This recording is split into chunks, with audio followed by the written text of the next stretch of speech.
Muy buenas, conciudadanos todos. Bienvenidos a otro episodio de su programa En Familia con Despierta.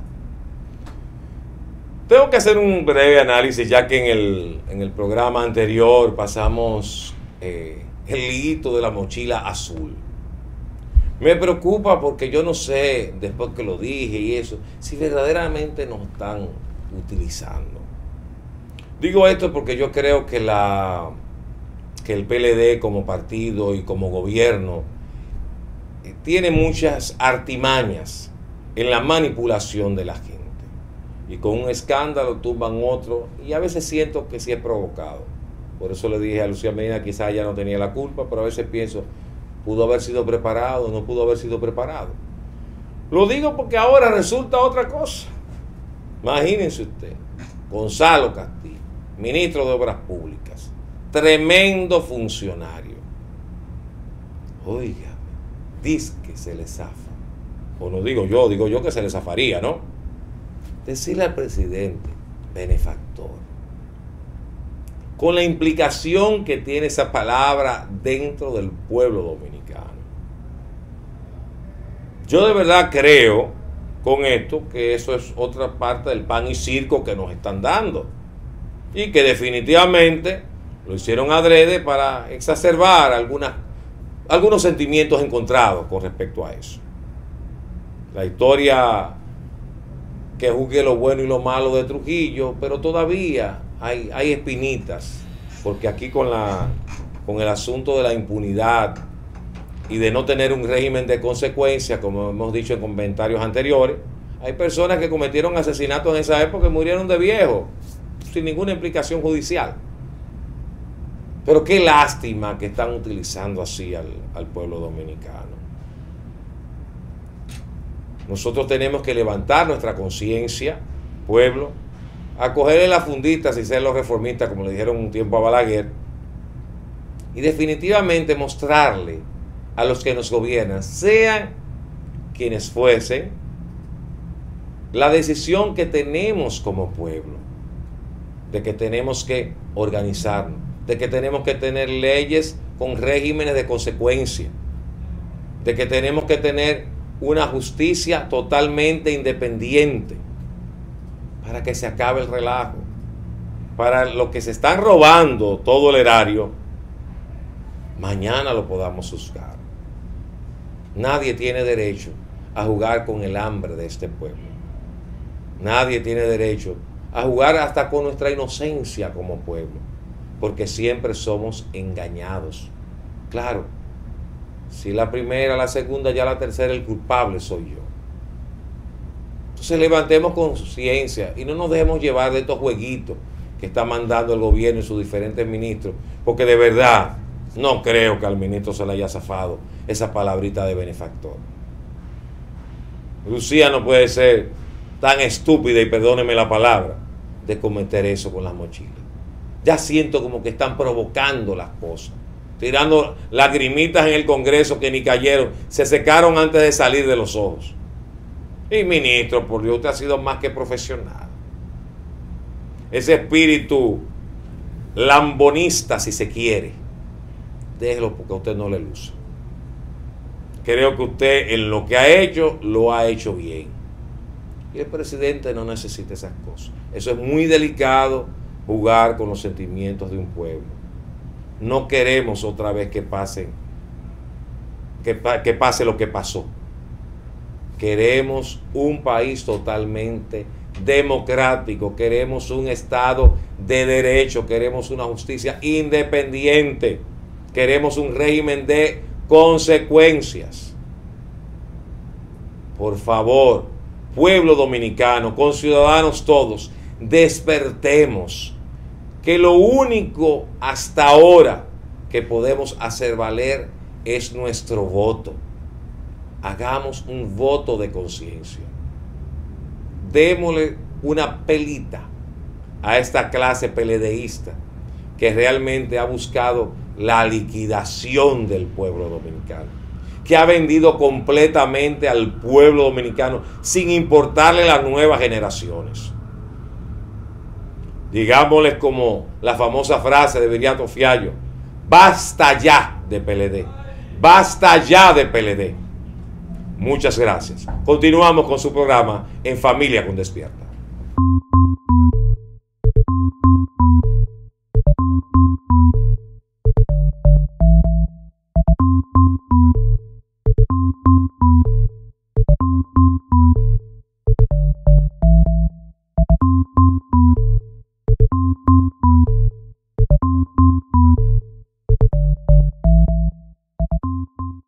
Continuamos con su programa En Familia con Despierta. En esta ocasión tenemos un excelente invitado, el licenciado Manuel Valdés, doctor PhD. Bienvenido. Gracias, Fernando Rodríguez. Es un placer estar aquí en este tan relevante programa. Me siento muy honrado de acompañar en el set en este día. Bien, Manuel, ¿qué está haciendo Manuel Valdés como individuo para la sociedad dominicana? Bueno, para comenzar, yo tengo unas páginas de servicios prestadas a la nación dominicana en mi condición de ciudadano que ha contribuido al orden y a la paz con una serie de iniciativas que hoy son parte del cuerpo social del país, como por ejemplo las escuelas de familias. Las escuelas de familias es una iniciativa nuestra que la planteamos en el 2004, la publicamos como parte de nuestro libro Cuando se enferma un pueblo, que fue puesto a circulación la primera edición en ese momento.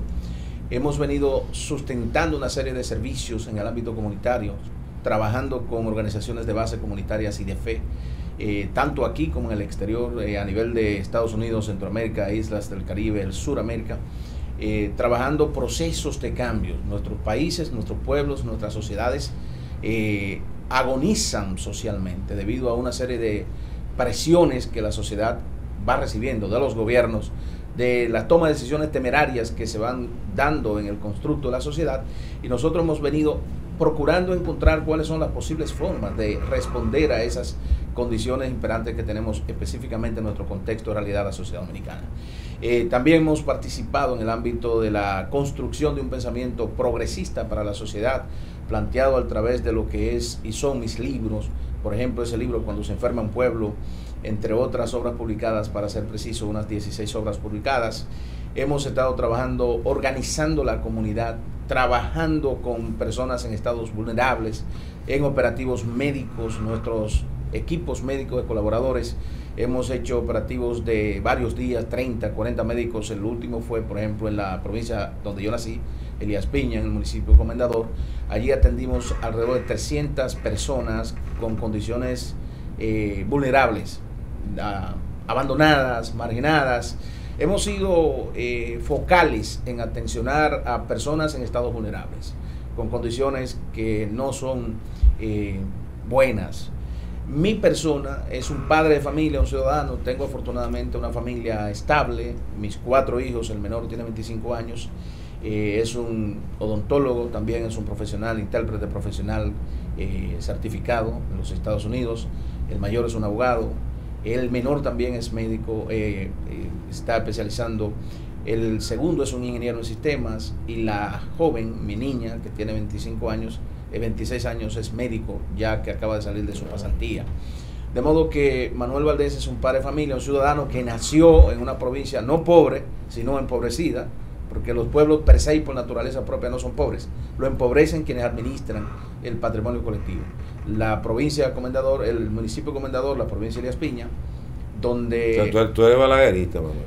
No, yo soy dominicano. Porque él decía, este es un país rico, pobremente administrado. Tenía razón en la tesis administrativa, porque yo creo que la riqueza que nosotros tenemos es suficiente, dicen los economistas, claro, para garantizar el estado de bienestar a 44 millones de personas.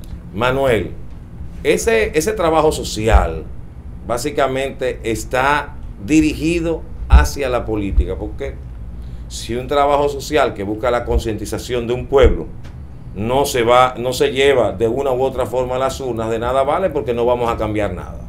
Sabemos que quizás tú estás poniendo un granito de arena, pero eres presidente del partido Nueva Generación. Eso es correcto. ¿Cuál es la filosofía de ese partido? El Partido Nueva Generación es una organización de naturaleza progresista. Nosotros entendemos, nosotros somos una nueva generación de amigos de la patria que estamos trabajando para transformar a la República Dominicana en un mejor país. Nosotros creemos que hay una deuda social extraordinariamente grande en la sociedad dominicana. Tenemos un Estado irresponsable, un Estado accidentado, no hemos tenido políticas públicas en lo que es el concepto de cómo se corre la administración de la sociedad dominicana. Hemos tenido políticas gobiernistas y accidentadas. O sea, no responden a un master plan, a un diseño, a un esquema, a una estructura que construya una visión clara del país que nosotros debimos ser, que no somos, del país que somos, que no podemos seguir siendo, y el país que no debemos dejar de ser, que es el país que tenemos que legar a las generaciones siguientes. De ahí que el Partido Nueva Generación encarna esa interpretación de que todavía nosotros tenemos que superar los traumas de nuestro pasado, que nosotros tenemos que transformar el presente mediante un proceso de ingeniería, de bioingeniería social, de una revisión estructural y sistémica de lo que nosotros somos y de lo que no somos como país, que pudimos ser y que hemos dejado de ser por temerariedad, por irresponsabilidad y por vaganza en la generalidad de los casos. Y ese país futuro que nosotros tenemos que legar, ¿qué pasará mañana? O sea, ¿cómo nosotros estamos leyendo la curva de futuro como sociedad para garantizar que quienes nos releven socialmente tengan un espacio seguro? Entonces, Nueva Generación es eso, es un partido que se internaliza en la conciencia colectiva, que interpreta el sentir nacional y lo refleja a través de sus iniciativas, a través del marco teórico, a través del marco programático, los ejes programáticos y de la visión de sociedad que nosotros tenemos. Mira, perdona que te interrumpa, en días pasados tuvimos a la señora Soraya Aquino, y de hecho ya tiene su partido, pero que lamentablemente no ha sido reconocido por la Junta Central Electoral.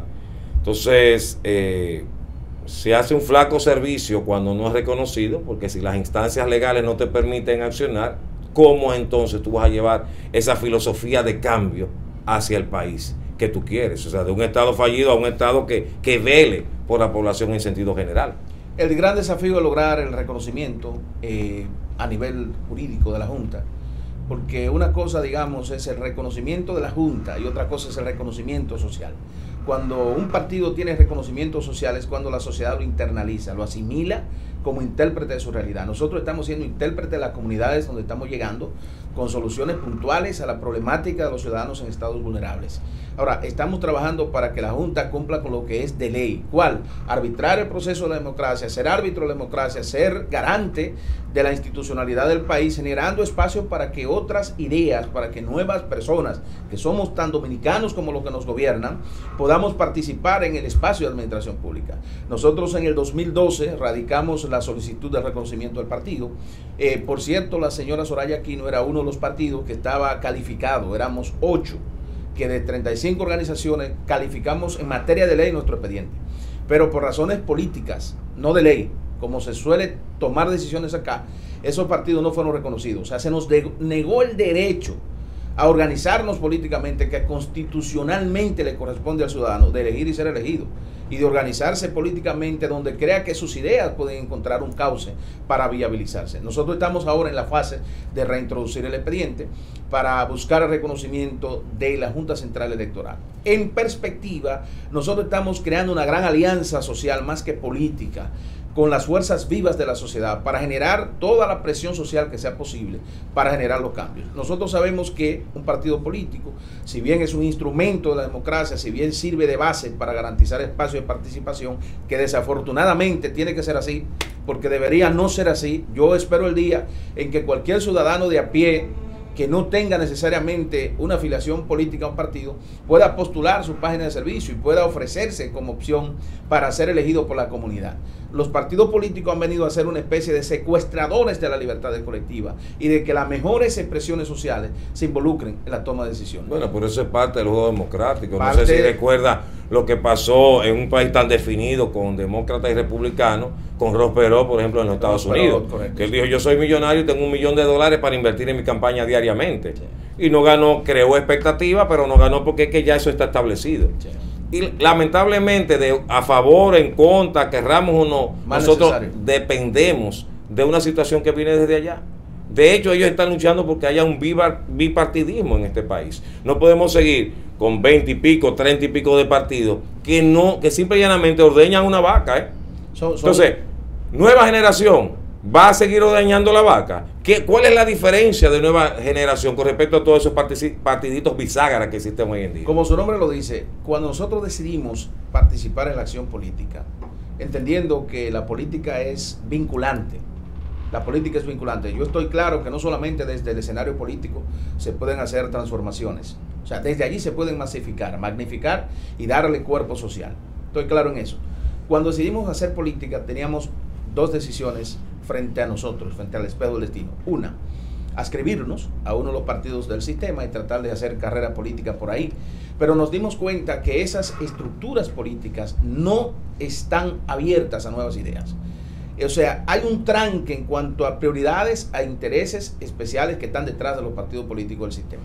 Nosotros cogimos el camino menos fácil, el más difícil, el más complicado, y fue salir a las comunidades, donde quiera que pudimos llegar, a buscar referente social, no al que nos pareciera a nosotros, sino referente social, de quiénes eran y son las personas serias que hay en esa comunidad. ¿Quién es el hombre más serio de aquí? Fulano de tal. Ok, queremos hablar con él. Queremos saber cómo esa persona visiona el país, cómo la persona interpreta el país. Y comenzamos a organizarnos. ¿Para qué?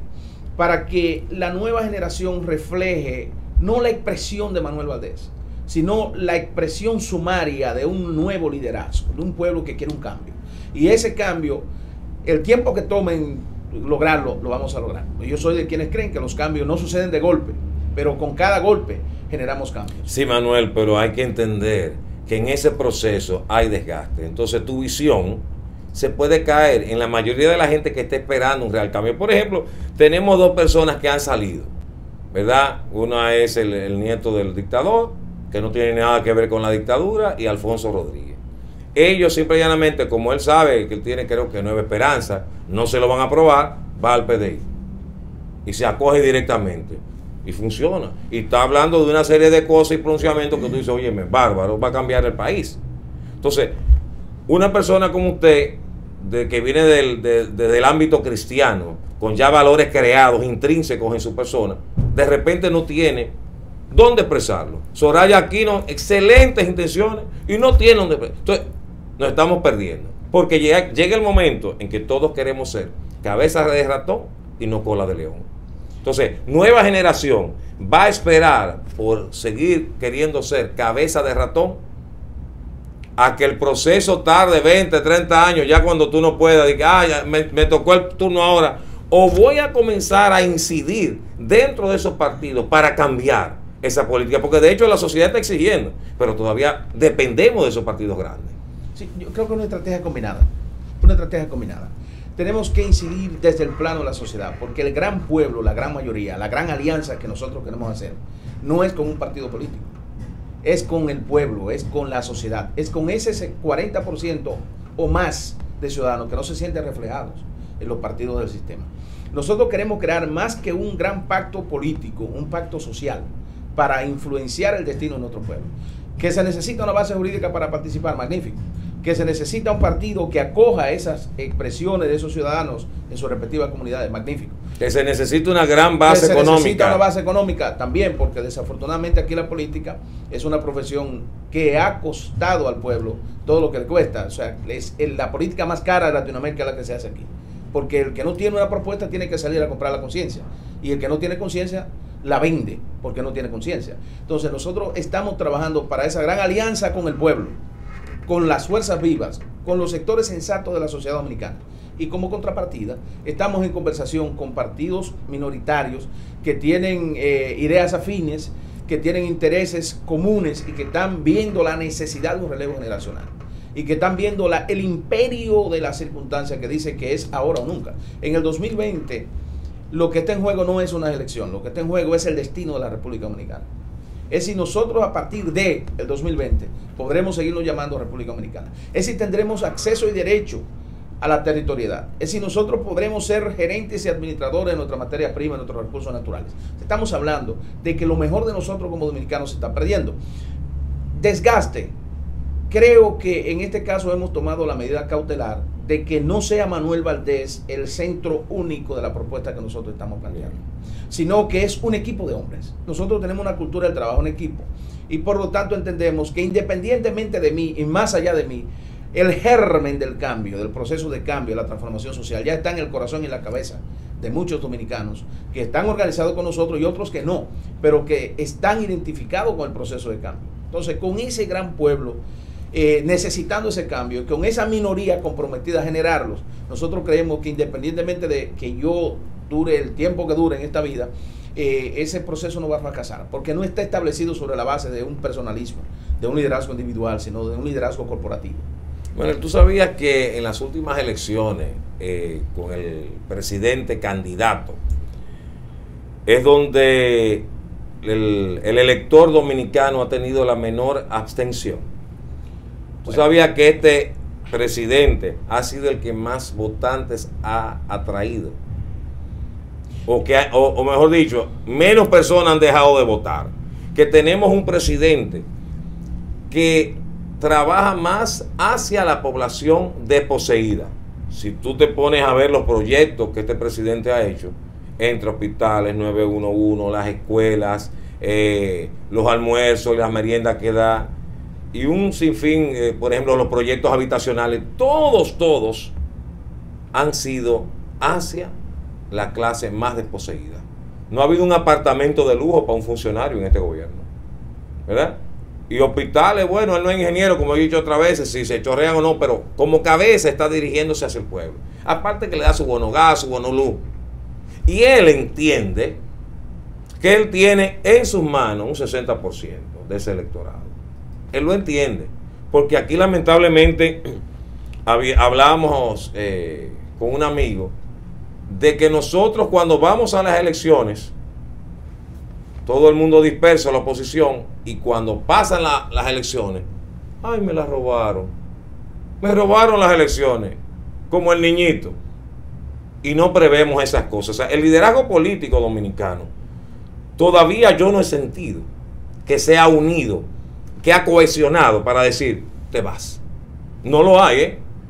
Al día de hoy, Manuel se levanta y todo el mundo alrededor se levanta. Si van separados, se rompió la taza.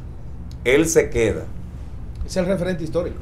O sea, la minoría nos ha gobernado. En la época de Balaguer se decía que Balaguer no era un gigante, sino que los demás eran pigmeos. Porque el sentido de causa país, el sentido de visión corporativa de la sociedad, el sentido común, que viene a ser el menos común de los sentidos, es el que nos ha faltado en la sociedad dominicana, para interpretar la necesidad de una agenda de Estado. El presidente Danilo, a quien usted se refiere con todas esas calificaciones, yo nunca he dudado de que es una persona bien intencionada. Ahora, de que su gobierno no encarna de manera plena y total los intereses de las grandes mayorías de la República Dominicana, eso no lo dice Manuel Valdés. Lo dice el hecho de que la realidad social dominicana es que tenemos varillas en esos apartamentos, que tenemos un país lleno de varillas, pero en algunos de esos hospitales usted no encuentra una jeringuilla para poner una inyección al paciente. Entonces estamos hablando... Pero eso no estaba pasando ahora cuando lo reeligieron. Sí, 16. Pero mire, porque eso es lo que yo veo, como que sí, ese discurso a mí no me ha cambiado. Sí. En el 16, él no debió de estar ahí, porque eso es lo que estaba pasando. Sí. Mire que lo que yo creo, Fernando. Yo tengo una cosmovisión país. Y tengo una idea de que una cosa es ser elegido y otra cosa es retener el poder a cualquier precio. Si usted analiza, por ejemplo, para volver un poquito atrás y caer en el punto, las condiciones en las que Leonel Fernández fue presidente. Se podría decir que Leonel Fernández sacó el voto electoral popular para ser presidente. Si analizamos con responsabilidad histórica y con sentido de misión social, nos damos cuenta que Leonel Fernández fue 3 veces presidente y posiblemente él como persona no ganó la presidencia. Cuando Leonel Fernández es presidente por primera vez, es el resultado de una coyuntura histórica que todos la conocemos. Es un voto institucional. O sea, la gente votó por un Balaguer que se está muriendo y un Juan Bosch que se está despidiendo y un Peña Gómez que era haitiano según la tipificación social que se le dio y que había que cerrarle el paso a cualquier precio. Entonces aparece este señor, piensa, joven, astuto, habilidoso y con talento y se coloca dentro del espectro y es presidente. Pero ese no fue el voto de Leonel Fernández. Ese fue el voto de 2 grandes líderes que están desapareciendo. Entonces no votaron por Leonel Fernández. Pero ya ahora no hay líderes. Voy ahí. Yeah. Entonces la segunda vez que Leonel Fernández es presidente, él es presidente no porque la gente votó necesariamente a favor de Leonel Fernández. Votó en contra de Hipólito. Votó en contra de un gobierno que nunca encontró el blanco soberano para desarrollar una política transparente y clara de qué era lo que quería el país. La gente vota de castigo, es un voto de censura. ¿A quién? No un voto de favor a Leonel, sino de censura a Hipólito y al PRD y a su gobierno. Entonces, la tercera vez que él es presidente, tampoco gana. Él retiene el poder. ¿Cómo? ¿Cuántos pueden aliarse a mí? La famosa alianza, los 14 partidos, que no fue el PLD que sacó el voto electoral para él ser presidente. No, claro. Fueron los partidos minoritarios que se lo dieron. ¿A base de? A base de dinero. Ya. Entonces, no sacó el voto para ser presidente. ¿Cómo vas a contrarrestar en el 20 esos partidos? Institucionalidad. Yo creo que aquí hay que institucionalizar la política y darle a la oportunidad al pueblo de que se exprese debidamente. Hay 4 renglones cuando tú hablas de eso, que tiene problemas este gobierno con respecto a la clase media. Tenemos la inseguridad, la falta de institucionalidad, tenemos la parte de la migración haitiana y tenemos la parte de la corrupción. De hecho, la Marcha Verde está hablando mucho sobre vamos a institucionalizar, vamos a hacer un procurador independiente. Entonces, ¿qué quiere? Cuando la población te está pidiendo eso, es porque adolecemos. Te pregunto, ¿tú crees que él se va a suicidar? Porque tú me estás hablando de institucionalidad y como que él va a dejar el poder y va a permitir eso ahora. Quizás lo puede permitir después que gane una próxima. Sí. Como hizo Balaguer con los partidos de izquierda, que le dio funda y al final en el 78 los aceptó. Pero contéstame esto y vamos a hacer una pequeña pausa. Seguimos.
Continuamos. Como te decía, ¿crees tú que el presidente Danilo Medina se va a autosuicidar para darle paso a la institucionalidad? Un hombre que te dijo, me como un tiburón podrido y quiero mi Congreso, que no es para chupar paletas. Mire, ese es el mal estructural, jurídico, institucional que nosotros tenemos en la República Dominicana. Que tenemos que trabajar con ese sistema presidencialista. Aquí hay que derrotar el presidencialismo desde el punto de vista de que la responsabilidad de conducir el país no es ni debe ser solo de un hombre. No es ni debe ser solo de un presidente. Debe ser la gestión corporativa de la sociedad que se interpreta en una administración, en un equipo de gobierno. Entonces, los hombres y mujeres que están dispersos en la sociedad con ideas progresistas, con sentido de misión, con responsabilidad, con capacidad administrativa, hay más árboles en el bosque. Y se ha demostrado que la sabiduría de todos es mayor que la de un hombre, no importa quién. Y el presidente, si bien él como persona, a quien yo desde un principio dije, el presidente está bien intencionado, pero está secuestrado. Entonces, secuestrado implica que él... No será un autosecuestro. Bueno, hay la prueba han dicho, por la implicación de los funcionarios que están en su gobierno, que no es solo un autosecuestro, que es una participación colegiada de responsabilidad administrativa donde el presidente no ignora. Porque en un país donde más de 50 artículos de la Constitución son sobre la persona del presidente y donde los medios de comunicación, esto no es Estados Unidos, 50 estados, o India, o China, aquí somos 48.442 kilómetros cuadrados. Aquí somos 32 provincias, 158 municipios, nos conocemos todos. Y 300 generales. Y no tenemos guerra contra nadie, tenemos más funcionarios en la ONU y en la OEA que China e India juntos, que tienen casi un cuarto, la mitad de la población mundial. Entonces, nosotros estamos hablando de que no es posible que el presidente no sepa lo que hacen sus funcionarios. No es posible que el presidente no sepa dónde está el nivel de corrupción de la gestión de esos señores. Ahora, o sea, que tú dices que él está completamente implicado en esos actos de corrupción. Por comisión o por omisión. Pero es que a un presidente no le luce. El hombre más informado de este país es el presidente. No le luce, sin embargo, demuestra como que no lo sabe. O sea, alega ignorancia. Bueno, él dice, ¿cuál corrupción? ¿Cuál corrupción? ¿Cuál corrupción? Si nosotros salimos en todos los indicadores internacionales, en Transparencia Internacional, el informe de la CEPAL, ese informe económico que da el gobierno, que nosotros tenemos un crecimiento de un 5, un 7% sostenido, eso es una mentira. Mire, eso es una mentira vulgar, porque cuando una economía crece un 2%, la todopoderosa economía de los Estados Unidos no crece un 3% sostenido por 1, 2, 3 años consecutivos. Lo que pasa es que el sistema también... Yo no diría que quizás es una mentira el crecimiento. Yo lo que creo que ellos cogen minería, comunicación y quizás turismo. Indicadores y ya con eso estamos creciendo y el país hacia abajo. Indicadores macroeconómicos. Sí, exactamente. Pero solamente. ¿Para dónde va ese crecimiento? ¿Por qué es una mentira? Porque aun cuando se maneja y se manipulan los números técnicamente en la computadora, todo da bien. La exactitud de la matemática. Claro, y el papel aguanta todo. El papel aguanta todo. Sí, sí. Ahora, ¿dónde está ese crecimiento? Ese crecimiento que se dice tiene el país se refleja en bienestar social, se refleja en desarrollo, se refleja en calidad de vida, se refleja en instituciones fuertes, transparentadas, se refleja en provincias como Monteplata, que está ahí en la nariz de la zona metro de Santo Domingo, que tiene más de un 70% de pobreza. Cuando tiramos esa franja del oeste y el centro del país, nos encontramos que de Baní para allá es una desgracia social lo que tenemos. Entonces el crecimiento no se refleja. Por lo tanto, para mí... Pero no ¿cuántos votantes hay? Bueno, entonces... Es que unas cosas son votantes y otras cosas son electores y otras cosas son votos comprometidos. Bueno, pero óyeme, él como presidente de la República, ¿hacia dónde está invirtiendo? Hacia dónde están los votos. Cuando tú ves que sitios como, qué sé yo, Pedernales, son 2,000 y pico votantes para tener un... Pero que esos son dominicanos. Bueno, es un error político. Son dominicanos como cualquier otro. Lo que pasa es que aquí hay una centralización de todo. Desgraciadamente. Entonces, por eso es que tú ves abandonadas ciertas provincias que no le importa. Que no son dominicanos. Entonces ya tú ves que tenemos la franja haitiana que está cada día más cercana y a nadie le importa. Que esas provincias son tan dominicanas como los dominicanos del centro. Es como los dominicanos en el exterior, que son tan dominicanos como los dominicanos de aquí, y que el crecimiento económico que el gobierno refleja no es el resultado de políticas económicas sensatas. Una de ellas es el envío. Una de ellas la remesa. Claro. Son 6.700 millones de dólares que aportan los dominicanos en el exterior. La cuarta columna de la macroeconomía son las remesas. Y esos dominicanos no reciben apoyo ni aquí ni allá. Uno tiene que pagar un promedio de $72 por cada ticket aéreo que usted emite o se emita con destino a la República Dominicana. Y ahora un nuevo impuesto ilegal de 20 ¿Vivas o no ahora ese de $20? De $20. Tú lo pagas, o sea, aunque estés viviendo aquí. Yo tengo que pagar para entrar a mi país, donde yo nací. Eso es solamente aquí se ve. Entonces, el gobierno no es honesto. El presidente de la República no ha demostrado que es un hombre serio, a la altura de lo que la sociedad creía de él. Y debo decir que ese concepto de que ganó con un 60% es también de las fábulas artificiosas que nosotros tenemos aquí, de la manipulación social, de la manipulación de la información. Esta es una sociedad que parece que se ha dormido con ese encanto de serpiente, con esa ilusión óptica, con ese espejismo óptico. Cuando se decía que Danilo tenía un 87%, me preguntaron en una entrevista a mí en el exterior, yo decía, bueno, es más popular que Jesucristo. Porque si el 87% dominicano estuviera en armonía con los valores de fe, entonces fuera una sociedad completamente sana. O sea, el presidente tenía más simpatía que Cristo en la República Dominicana. Eso es absurdo, eso es mentira. No es verdad que el 60% de la población está de acuerdo con la gestión del gobierno. No es verdad que el 60% de la población está de acuerdo con la manera como se está administrando el país. Quizá no esté de acuerdo la población con la gestión de gobierno del presidente, pero quizá está de acuerdo con lo que le da el presidente. Porque ese es el problema de la falta de concientización que tiene el pueblo dominicano. O sea, ¿qué tú vas a hacer con eso? Nueva generación, ¿dónde estás? Mire, nuestra misión en política es transformar este país. Es una revolución que yo llamo la revolución moral, la revolución de conciencia, porque el primer problema de nosotros acá es eso que usted acaba de decir. Aquí el problema no es de dinero, ni de materias primas, ni de capacidad, ni de emprendurismo. Somos un pueblo creativo, emprendedor. El problema aquí es de conciencia. Conciencia crítica, conciencia del deber, conciencia de la responsabilidad ciudadana, y que ese gran pueblo que está allá afuera no tiene instrumento para fiscalizar el poder de su voto. Entonces, como el pueblo sabe, o como los políticos han generado una industria de la ignorancia, la mejor industria de la mediocridad, de la ignorancia, porque cuando el pueblo tiene conciencia crítica, el político sabe que no puede manipular esa masa.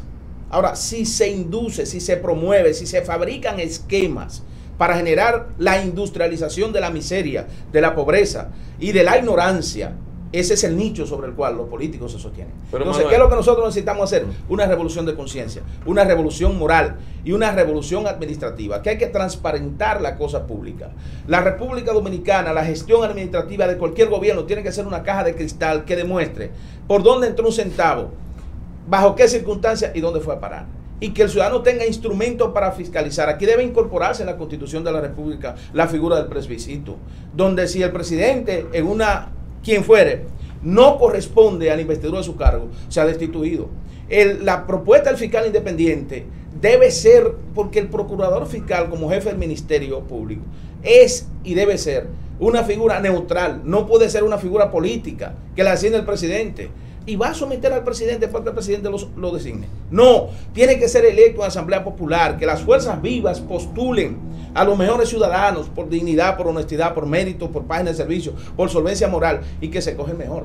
Cuando yo te hablaba ahorita de que el presidente había ido hacia los estratos sociales más bajos, todo lo que hacía en política. Bueno, no importa que sea política, pero de una u otra forma, Manuel, le está llegando, ¿verdad? Política. Pero ¿qué pasa? La visita sorpresa. No, pero déjame acabar de sorpresa y lo están esperando. Está bien, pero el planteamiento, y como hablamos en el sector agropecuario, va a traer el ministro de Agricultura y realmente no se ha hecho nada, ¿verdad? En eso estamos de acuerdo, pero el bluff que él está haciendo es más que suficiente ante ese infeliz que no tiene grado de conciencia.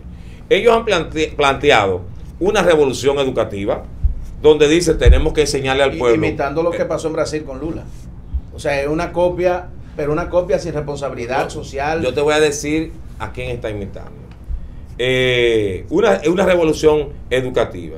Tenemos un gobierno que él está dándole esas obras a los pobres.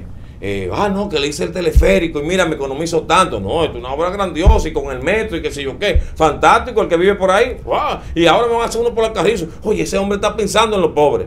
Ahora bien, Manuel, esas obras se las está dando ¿a quién? Al de arriba. Tú ves a González Cuesta que los apartamenticos, eso es el que está dirigiendo. Tú ves que quiere una planta de Punta Catalina para resolver el problema de la luz, porque aquí hay muchos pobres que no duermen por la falta de la luz, y eso supuestamente no importa lo que agotara, pero va a resolver el problema de la luz.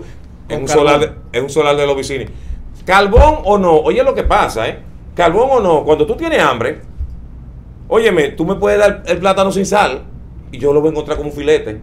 Carbón o no, cuando eso prenda, te va a decir si en el 20, si prende, pero prende. Está bien. Pero la van a poner. Óyeme, lo van a poner. Fue como cuando la segunda línea del metro. Que la inauguró sin estar hecha. Y 2 años después todavía no se puede usar. Pero eso va a pasar con la planta y nosotros somos de qué? Inmediatistas. Lo de ahora. No tenemos plan país. No tenemos agenda de Estado. Entonces, si el presidente le hace la obra al chiquito, ¿verdad? Que es el que la va a utilizar, pero los ingresos se los da al de arriba, ¿cómo puede ser posible que el grado de conciencia que quiera meter nueva generación se va a plasmar? Porque el rico va a decir, no, este gobierno me está dando mucho cuarto, y el rico, óyeme, es el que puede tumbar un gobierno, déjame decirte, porque es el que tiene los recursos, el que tiene las empresas, el que puede mover a sus empleados y decirle, miren, hay que votar en contra, hay que salir de este gobierno. Pero ellos están muy tranquilos. O sea, las grandes familias de este país están con el presidente de una u otra forma, porque es así, ordeñando la vaca. Más que con el presidente, con el gobierno. Bueno. El que le garantice su... Ajá, y entonces... Y entonces, si hay obras que yo te voy a seguir dando. Las obras de Estado tienen que ser hechas siempre, no importa quién sea el gobernante. Pero, óyeme, aquí tenemos, porque se pasa, no, yo no me puedo emocionar mucho porque pueden salir palabras que no son buenas. Pero, ¿qué pasa aquí? Aquí tenemos nueva generación. Aquí tenemos 20,000 partiditos y no nos unimos. Pero vete a los empresarios. ¿Cuántas organizaciones empresariales hay aquí? Porque según el empresario de turno le toca esta organización y ya. Pero siempre hay unos jorocones allá arriba. Acuérdate que aquí se impuso un candidato en 2 meses porque un grupo quería que nos favoreciera o no al concepto de uno, nos favorece. Pero aquí es esto. La conciencia del pueblo dominicano está que te doy el pancito hoy, te doy hasta el servicio de comida para que tú votes, te doy, dame tu cédula, ven, yo te voy a comprar. Pero yo no veo, Manuel, y vuelvo, la unidad para yo tumbar este gobierno. Mire, yo me resisto a usar la palabra tumbar el gobierno, sino más bien Perdóname que me emocione. No, bien, señor, escúcheme, señores, yo no voy. Oye, me tiene que cumplir sus 4 años, señores, fue que me emocioné, señores, perdonen. Sino más bien relevar en el mando de la administración. Claro. Yo creo, como presidente del Partido Nueva Generación, que llegó la hora de devolverle el poder al pueblo. O sea, el pueblo tiene que ser el arquitecto de su futuro, de su destino, de su propia realidad. La industria de la ignorancia, del oportunismo, de la inmediatez, del cortoplacismo, de generar la miseria como instrumento político, debe ser derrotado. ¿Mediante qué? Un proceso de conciencia crítica. Aquí necesitamos una revolución de conciencia que no es de corto plazo. O sea, nosotros no estamos hablando que solo es llegar a la presidencia y ya resolver. Es crear una infraestructura social que institucionalice un proceso de cambio, que encarne los grandes intereses de la República Dominicana, donde van a estar representados todos, incluyendo y deben estar la clase rica, la clase poderosa, porque ellos son los que generan empleos, porque ellos son los que tienen la iniciativa privada, el capital privado. Ninguna sociedad, ningún estado, ningún país, ningún gobierno se desarrolla sin la inversión de los grandes capitales, claro, y sin la atracción de capitales. Ahora, como usted decía, ese capital se queda ¿dónde? Es como los impuestos. La base tributaria que nosotros tenemos aquí es una de las cosas más locas que se puede tener en un país. Una base tributaria muy amplia, muy aparatosa, es como el aparato del Estado. El aparato del Estado aquí es aparatoso. ¿Por qué? Porque nosotros somos un país pequeño. ¿Qué hacemos con eso que usted dijo ahorita, con 300 generales? ¿Contra quién estamos peleando? O sea, no se compadece el proceso de integración social de los ciudadanos con la realidad que el país tiene. Entonces nosotros entendemos como nueva generación que llegó la hora de ¿qué? De un cambio con intencionalidad, no de presidente, ni siquiera de partido, es un cambio de conciencia crítica de cómo se debe manejar un país. Este país no se está manejando bien, ni en la justicia, ni en la seguridad, ni en la institucionalidad, ni en el orden público, ni en la planificación. La educación que tenemos es una educación carente de contenido. Es un maestro frente a una pizarra hablándole a unos estudiantes que están atrás, muchos de ellos con un teléfono inteligente que están mucho más adelantados que el maestro. Que estamos invirtiendo el 4% en educación, en infraestructura y en parte y bajo unos parámetros de corrupción. Ese 4% no está llegando a mejorar la calidad de la educación, a darle contenido, a mejorar el personal docente, a mejorar el factor humano. Este país no invierte en factor humano.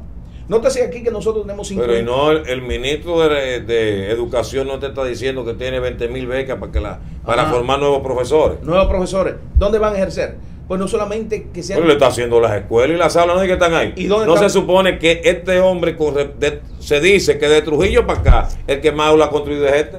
Pero que esa iniciativa no debe ser una propuesta del ministro de Educación. O sea, la educación del país, el ministro es un corredor de la función gerencial de esa parte. Pero él está traduciendo lo que quiere el presidente, él está ejecutando. Aunque le diera la mochila sí, azul a posiblemente a sí o posiblemente no. Nótese que eso que usted acaba de citar es lo que se refleja aquí. Que el ministro de una posición entiende que esa es su posición. Y él es un cauce para generar procesos administrativos como parte del esquema general del Estado. Manuel. Entonces, para terminar, Nueva Generación nosotros creemos que llegó la hora de cambiar la manera de cómo se hacen las cosas en este país. ¿A qué estamos convocando? No a que la gente se una a la Nueva Generación, al partido como tal, al proceso de cambio, donde todas las fuerzas vivas, todas las ideas progresistas que el país necesita, tenemos que conjugarnos para generar una agenda de país. Que esa agenda de país, que esa agenda de Estado, que esa cosmovisión política de la sociedad nuestra, no responda necesariamente a las intenciones propias y únicas de un gobierno de turno, sino que sea una agenda de Estado, que el pueblo pueda fiscalizarla. Usted no está cumpliendo con la misión para la cual el pueblo eligió, usted se va. ¿Cómo? Mediante la figura del plebiscito. Se cayó. Ese pueblo, yo lo siento que está parcializado y politizado. Dividido sobre todo. Entonces, por ejemplo, el partido de gobierno, el PLD, ya se oyen voces que dicen, no todo el PLD está podrido, hay bases que son serias. Sí. O sea, en ese proyecto incluyente, Nueva Generación se ha acercado a esa base PLDista, a esa base PRMista, de los grandes partidos, para buscar que esos valores se levanten. Lo estamos haciendo. Nosotros estamos abiertos al pluralismo y debemos estarlo, porque estamos convencidos que no es cuestión de un hombre, es cuestión de una generación, pero se llama Nueva Generación. Okay. En lo que el proceso sigue y que es de tiempo, crear conciencia, ¿verdad? Mientras tanto que hay una parte de la población, la mayor parte, que está pasando las necesidades primarias ampliamente. ¿Qué vamos a hacer? Vamos dentro de la fundación de los partidos mayores que tenemos, o el sistema de partidos, perdón, que tenemos. Vamos a apoyar algún partido para que por lo menos se comience ese cambio o cortar este proceso de corrupción. Cortarlo. En lo que viene ese proceso de concientización, ¿vamos a apoyar a algún candidato específico? Mire, ambas cosas. O sea, nosotros vamos a apoyar, no un partido. Nuestra alianza no es con un partido, nuestra alianza es con el pueblo, es con los intereses nacionales. Y estamos abiertos a formar alianzas estratégicas con toda expresión social, comunitaria o política que colija, que esté en sintonía con esos intereses. ¿Ya tienen un candidato visto ustedes como Nueva Generación? Sí, nosotros tenemos varios. Afortunadamente, en la plataforma nuestra tenemos más de 7 personas que tienen los méritos, el potencial y las herramientas para ser presidente de la República. Y esas 7 personas que tienen esas cualidades de ser presidente de la República, como dijiste anteriormente de Leonel Fernández, ¿tienen las coyunturas para hacerlo? Bueno, la coyuntura es eso, una coyuntura. Pero la coyuntura... Bueno, pues la coyuntura, por ejemplo, es que un partido mayoritario es una mejor coyuntura que un partido minoritario. Se trabaja. Nosotros no tenemos prisa. Una de las cosas que nosotros... Sí, no tenemos prisa, pero mientras tanto hay parte de la población que muere. Nosotros como proyecto, que somos también víctimas de la deuda social que tiene el país, no tenemos prisa en el sentido de que no tenemos la necesidad de festinar el proceso. Ahora, de que el proceso ya está, que ya comenzó, que está en curso y que va a continuar, eso no hay duda. En las elecciones próximas, la Nueva Generación va a presentar candidatos a nivel ejecutivo, a nivel municipal y a nivel congresional, a todos los niveles en todo el territorio nacional. Pero ¿y cómo si tú no estás aprobado por la Junta? Yo asumo y creo que la Junta, que se debe a la ley y al orden y al derecho, que es el marco jurídico del país, debe reconocer no solamente Nueva Generación, cualquiera de los partidos que está ahí buscando su reconocimiento, que cumpla con el marco de ley, tiene que ser reconocido. Cuando Soraya aquí no estuve aquí, yo le dije que a ella está como la viuda ante el juez injusto, sí, que le dijo, no soy justo, ¿verdad? Ni creo en Dios, pero te voy a hacer justicia para salir de ti. Y ella tiene 13 años esperando que la reconozcan. ¿Tú vas a pasar 13 años también? No creo, no creo, porque el proceso de cambio que nosotros estamos induciendo está cobrando cuerpo social. Ok, está cobrando cuerpo social, pero dime ese cuerpo social ante la Junta, la nueva autoridad de la Junta Central Electoral. Dime qué presión van a tener para que ellos te acepten a ti como nuevo partido. Es que la presión no será solamente la que yo pueda generar o la que pueda generar la Nueva Generación. La presión es esa sociedad que se le está negando el derecho a elegir a su destino, que debe expresarse en las urnas, en nuevas oportunidades. Pero es que volvemos. Para el 20 ya está polarizado el asunto. Para el 20 tenemos, por ejemplo, a un partido mayoritario, el PLD, que antes vendía boleticos, hacía rifitas, pero ya tiene todo el dinero del mundo cada uno de sus funcionarios. Y el PRM, que también es otro partido mayoritario. Después tenemos el PRD y los otros partidos que siguen. Pero el que tiene el 37%, que lo obtuvo en las elecciones pasadas, fue el PRM. Entonces, es el único que le puede dar garantía ahora mismo para comenzar a hacer ese cambio. Porque, óyeme, tenemos que parar esta maquinaria, porque es corrupción. Pero vamos a seguir en una nueva pausa. Continuamos.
Seguimos.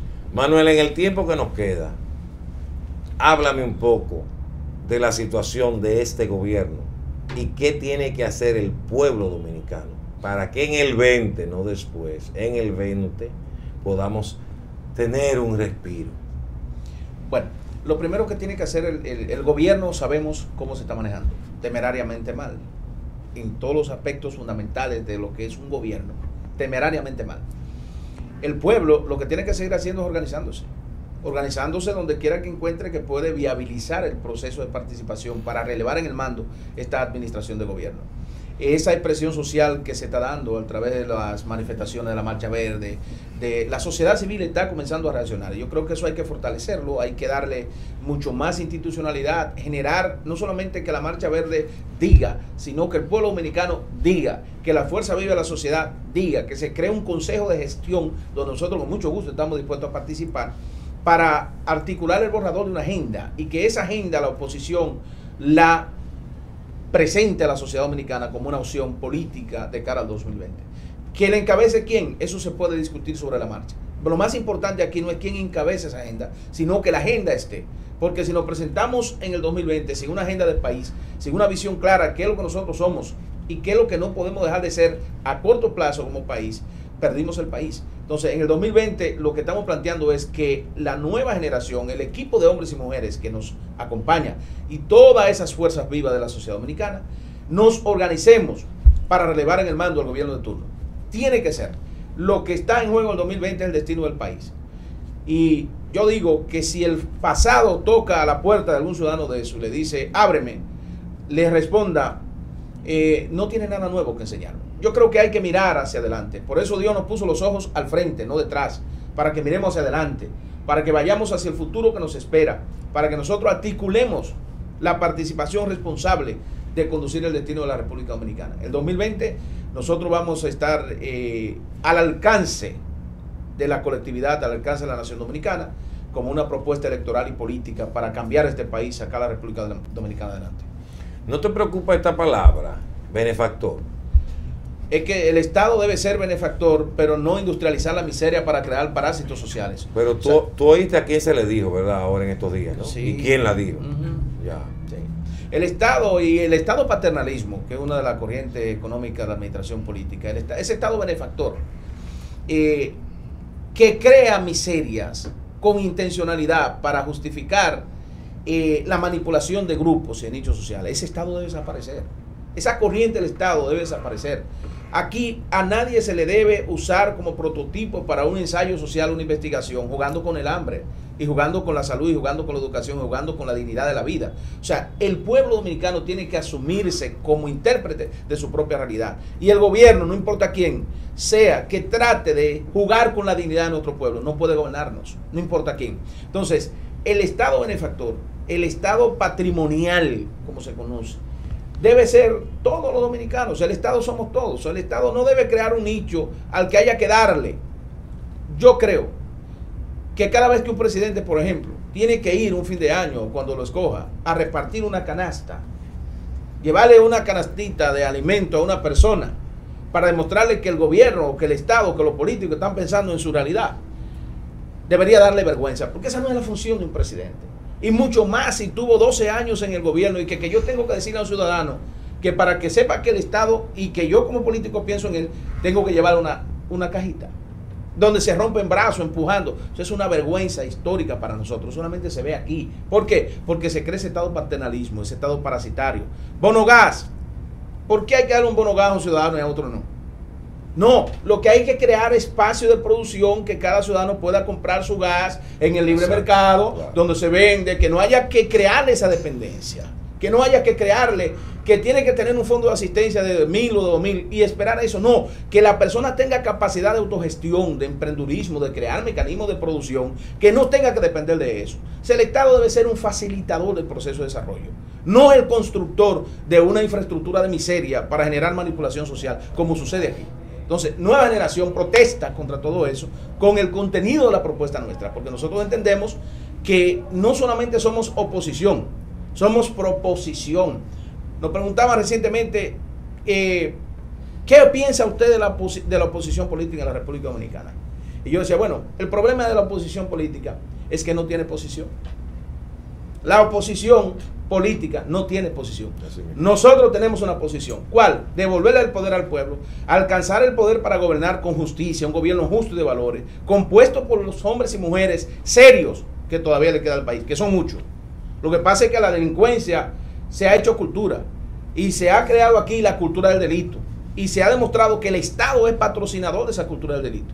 Y cuando una sociedad, el delito se hace cultura y el Estado lo patrocina, la próxima fase es constituir el delito en doctrina social.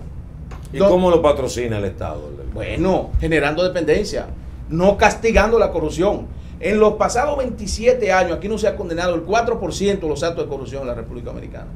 Yo digo que la corrupción y los delitos económicos tienen que ser considerados crímenes de lesa humanidad, que se debe judicializar a ese ejercicio político mediante la categoría de crímenes de lesa humanidad. ¿Por qué? Porque la corrupción no solamente le quita el pan a los pobres, le quita la dignidad a los pueblos. Esos niños de la calle, esos abandonados, ese 52% de la población dominicana de jóvenes que está de 11 a 25 años, que está o ha probado drogas, es buscando un refugio, es buscando un mecanismo de defensa, de escape a la realidad. Esos 950.000 ancianos marginados que tenemos en la República Dominicana, que no tienen protección del Estado, que la seguridad social aquí no le garantiza a ellos envejecer con dignidad y una condición de vida apropiada para despedirse de este mundo, eso es un crimen. Aquí no hay que tener esa condición, aquí hay con qué resolver el problema nuestro, pero tampoco debemos permitir que se nos contamine el espacio, de que nosotros tengamos que asumir, por ejemplo, el problema haitiano. Haití, decía yo en una visita que hice a Haití, Haití no tuvo una tragedia, Haití es una tragedia, y esa tragedia no la generaron la República Dominicana, la generaron su propio sistema de gobierno, sus propios políticos. Entonces, ninguna nación de la tierra debería forzar o creer o asumir que nosotros tenemos que resolver el problema haitiano, ni tampoco asumirlo a lo interno del gobierno, como que nosotros no nos podemos pronunciar contra Haití porque los organismos internacionales, porque no, señor, la República Dominicana tiene que ser de, por y para los dominicanos.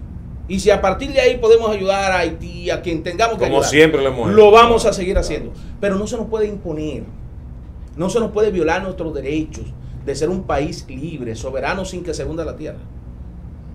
Porque Duarte dijo que nuestra isla será libre de toda dominación extranjera, o se hunde la tierra, o se hunde la isla. Nosotros queremos que sea libre sin que se hunda. Bien, la Junta Central Electoral, cada vez que viene un proceso, antes de comenzarlo, siempre veo que los partidos políticos de una u otra forma apoyan esas autoridades. ¿Está clara la oposición o nueva generación de que estas nuevas autoridades son realmente capaces, son neutrales para el próximo proceso? Nosotros como partido creemos en la calidad de esa nueva Junta. Nosotros creemos en la calidad y sobre todo en la responsabilidad histórica de arbitrar el proceso electoral en este momento. Creo que esta Junta tiene cómo casarse con la gloria o cómo irse al zafacón de la historia, porque ellos tienen la responsabilidad de darle paso a un nuevo liderazgo o de comprometerse con los intereses más oscuros y volver en retroceso a la perversión institucional que nosotros tenemos acá. La nueva Junta Central Electoral tiene que demostrar que como árbitro, que como garante de las libertades, que como garante de la vida institucional del país, porque el ejercicio del voto es el instrumento que tiene el ciudadano para expresarse, debe darle a esa ciudadanía dominicana, a ese gran pueblo dominicano, la oportunidad de que lo haga. ¿Crees tú que la Junta tiene que seguir apadrinando, presupuestalmente hablando, a los partidos políticos? No, yo soy de opinión de que la Junta no debería financiar los partidos políticos. Yo creo que los partidos políticos tienen que financiar sus actividades en base a la realidad propia de su militancia. Habría que hacer una reforma de ley. Debería hacerse una reforma estructural a la que nos estamos refiriendo, una revolución administrativa, una reforma social estructural con intencionalidad. No solamente para quitarle el presupuesto a los partidos, esto pudiera parecer apolítico, que alguien que está aspirando a reconocer un partido no quiera que la Junta le dé dinero. Yo no quiero que la Junta me dé dinero. Yo tengo 53 años de vida y nunca he recibido un centavo del Estado y he vivido dignamente y he generado emprendurismo y he generado proyectos de trabajo para sostener mi familia y he levantado mi familia con el sudor de mi frente. Desde los 9 años estoy trabajando. Caminaba 18 kilómetros con una batata asada en el estómago para ir a buscar el pan de la enseñanza. Me amarraba los cuadernos aquí como un pez de agua para tirarme en un río, para pasar donde pudiera para llegar a la escuela. En la capital dominicana vendí pan, vendí queso, vendí café. O sea, se puede vivir dignamente, se puede trabajar. La política no debe ser un oficio de maleantes, no debe ser para enriquecerse un grupo en desmedro del sufrimiento de los demás. La política tiene que ser un instrumento de servicio. Los líderes políticos tienen que ser servidores. Que el pueblo sepa que ellos no tienen que bañarse de pueblo o de darse un baño de pueblo, sino que el pueblo sienta que ellos son el pueblo y que el pueblo se siente expresado en ese servicio público que genera el político. Por eso yo creo que a esos partidos políticos eso debe resolverse de alguna manera.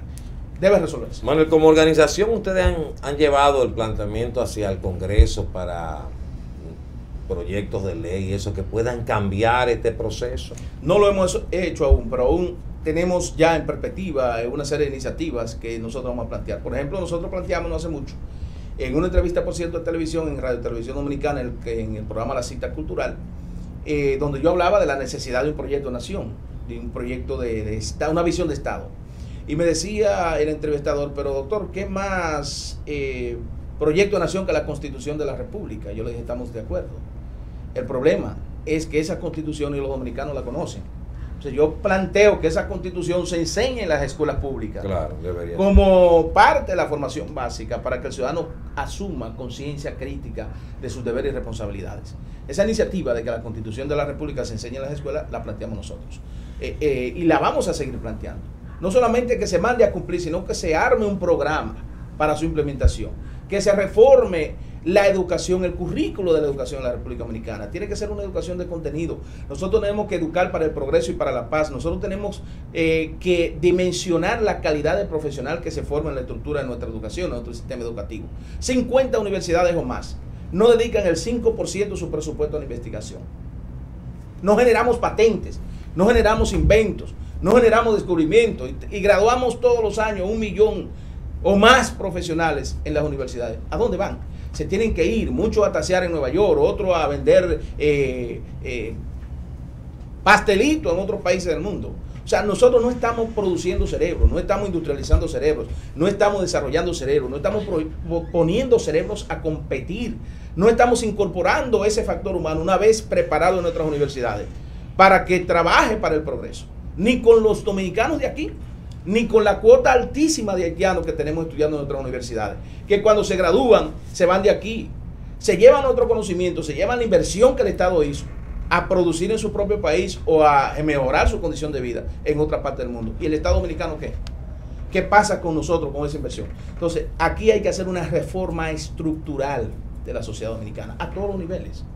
Las Fuerzas Armadas, la Policía Nacional, hay que hacer una reforma estructural.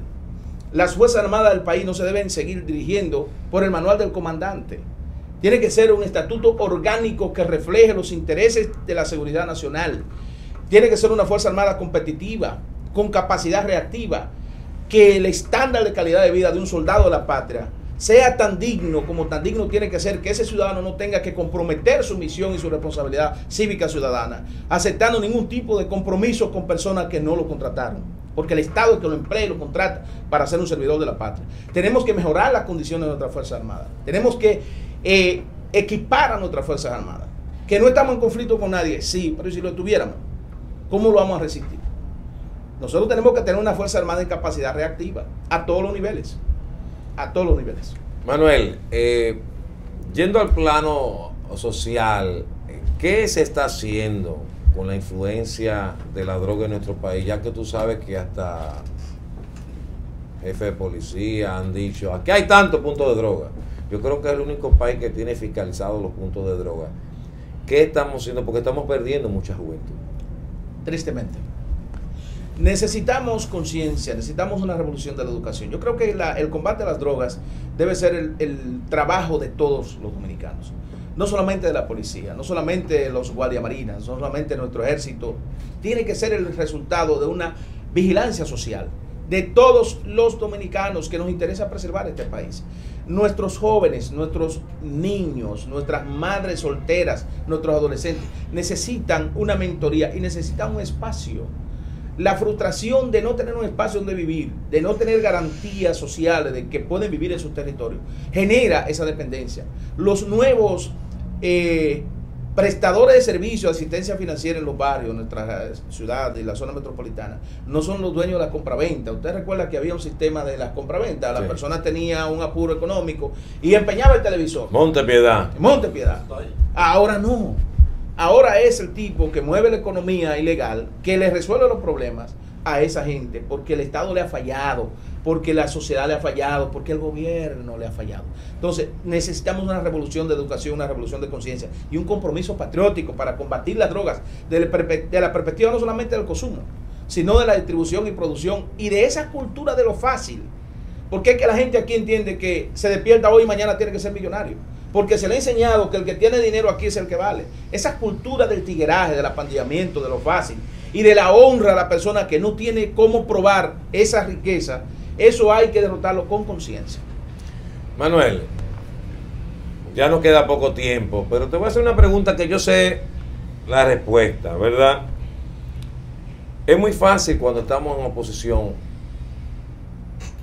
tener esos enunciamientos, pero cuando llegamos al poder cambia la cosa. Dicen por ahí que dale un carguito al amigo. Lo dijo Balaguer, dale un carguito a Rafaelito. Ajá, y vamos a conocerlo, ¿verdad? Vamos a probar. Sí, entonces, es muy bonito todo eso. Cuando se llega al gobierno, hay presiones sociales de todo el mundo, hay intereses que no se manejan. De hecho, tuvimos al ingeniero Manuel Félix cuando hablábamos de un problema de los bosques húmedos, que decía que el ministro de Agricultura,